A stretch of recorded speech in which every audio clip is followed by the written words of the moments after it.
Ver la enfermedad en la televisión es una cosa. Otra cosa es cuando la enfermedad toca tu puerta o la de tu familia. Algunos de mis familiares ya han luchado contra el virus. Lo han pasado mal, han estado graves, pero gracias a Dios han salido adelante. Actualmente la pandemia del COVID ha dejado como resultado más de 573.000 muertos y más de 13 millones de casos se han reportado en el mundo. El país más afectado sigue siendo Estados Unidos, con más de 3,5 millones de contagios. Y lo peor es que se reportan nuevos brotes en el mundo y el virus está mutando. De hecho, un médico chino advierte que una cepa del coronavirus ha mutado y es un 31% más infecciosa. Hoy hablaremos de las razones para mudarse al campo. Alguien podría preguntar después de ver los videos anteriores, ok, pero realmente, ¿qué tiene de bueno irse al campo? ¿Qué voy a hacer en el campo que no pueda hacer aquí en la ciudad? ¿Quién va a predicar a las personas si nos vamos al campo? Y esas son excelentes preguntas, pero también tienen excelentes respuestas. Razones para mudarse al campo. Las ciudades son el foco del enemigo a través de guerras, terrorismo y problemas de salud. No es secreto que en tiempos de guerra, las zonas metropolitanas son los principales objetos de ataque. Lo mismo pasa con el terrorismo. Solo basta recordar el atentado de las Torres Gemelas, por ejemplo, o los atentados terroristas a los metros de varias ciudades. Todos estos graves problemas se concentran generalmente en las ciudades. Ahora estamos siendo afectados por el coronavirus, cuya dispersión se ve grandemente favorecida por las aglomeraciones en las ciudades. Si usted es un cristiano informado y conoce la profecía respecto de que vendrán tiempos difíciles y tribulaciones y gran angustia en las ciudades, ¿va a ser indiferente en cuanto a planificar para el bienestar y la seguridad de su familia? Los juicios de Dios caerán sobre las ciudades. La misericordia de Dios todavía se extiende sobre el mundo, pero llegará el tiempo en que la maldad alcanzará determinado punto y Dios permitirá que los juicios alcancen las ciudades para que los habitantes sean despertados a la necesidad de una preparación antes que llegue el fin.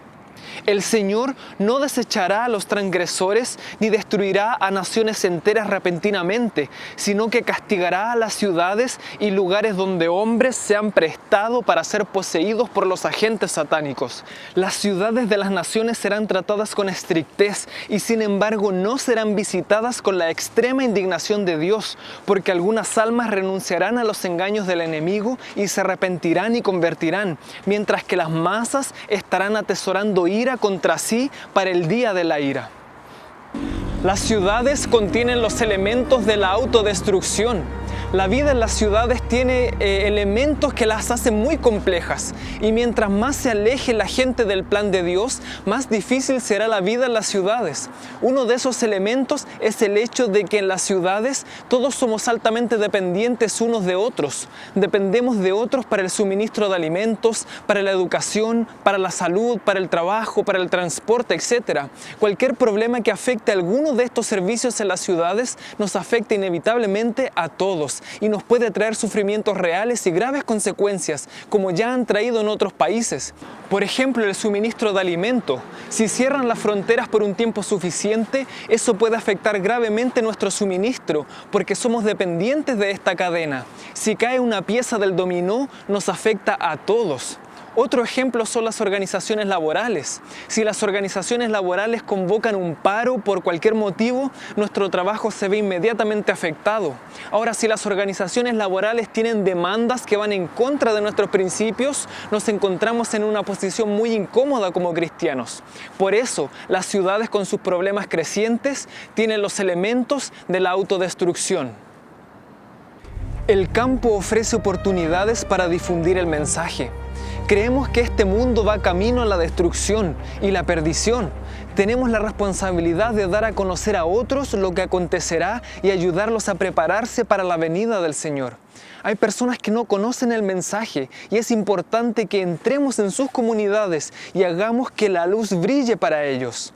Pero muchos cristianos dicen, ¿y quién va a predicar en las ciudades si nos vamos al campo? Muchos usan esto como argumento para permanecer aquí, pero a menudo estamos en medio de las ciudades y estamos cómodos y ociosos. Estamos viviendo nuestras vidas, pero no estamos compartiendo el Evangelio. Hay miles que podrían entrar en el campo de la mies y que ahora se hallan religiosamente ociosos, como resultado de lo cual están arruinando su camino al cielo y expresando duda con respecto a si son cristianos. Hay que trabajar en favor de las ciudades desde puestos de avanzada. ¿Serán amonestadas las ciudades? Sí, pero no por el pueblo de Dios que vive en ellas, sino mediante sus visitas realizadas para advertirles de lo que acontecerá en la tierra. Nosotros somos discípulos de Cristo, somos sus representantes en la tierra, y así como a los primeros padres de la humanidad, Dios nos manda a que nos dispersemos por todo lugar y que seamos luces en medio de las tinieblas de este mundo. Es el mejor ambiente para la familia. Si tú eres una persona que cree en Dios y cree en la Biblia y tienes en mente una vida más allá de esta vida, una vida eterna, y si eres un buen padre, probablemente deseas que tus hijos alcancen esa vida eterna. Pero si tú vives en la ciudad, tú ves cómo tus hijos usan su tiempo. Hoy en día los niños dedican una enorme cantidad de tiempo frente al televisor y el celular. La pasan jugando videojuegos, viendo series, y la mayoría de esas cosas no están ayudando a edificar un carácter cristiano en tus hijos. Es más, están arruinando su mente. Cada vez se reportan más casos de niños que se están haciendo literalmente adictos a los dispositivos. ¿Y qué vas a hacer? No puedes mandarlos a jugar a la calle ni al parque. Pero si tú vivieras en un lugar rural, la historia sería diferente. Los niños y niñas podrían emplear parte de su tiempo en labores de jardinería, huerta, de construcción, podrían atender a algún animal si hubiera. Si fueran más grandes podrían cortar leña, reparar cercos, confeccionar algún mueble o simplemente correr y trepar un árbol. Estas cosas serían de más beneficio para desarrollar en ellos un carácter cristiano.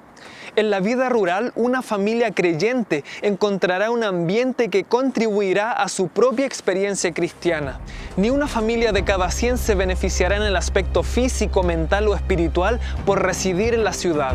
Es mucho más fácil obtener fe, esperanza, amor y felicidad en los lugares apartados en medio de los campos, las montañas y los árboles. Alejad a vuestros hijos de las escenas y los sonidos de la ciudad, del bullicio y el estrépito de los tranvías y carros, y su mente se fortalecerá. Descubriréis que es más fácil que la verdad de la palabra de Dios halle morada en sus corazones. Después de todo lo estudiado, estoy cada vez más convencido de que esto es cierto. Las ciudades han sido y serán cada vez con mayor fuerza el foco del enemigo. La maldad en ellas sube de continuo y llegará un punto en que Dios va a sacudir las ciudades también.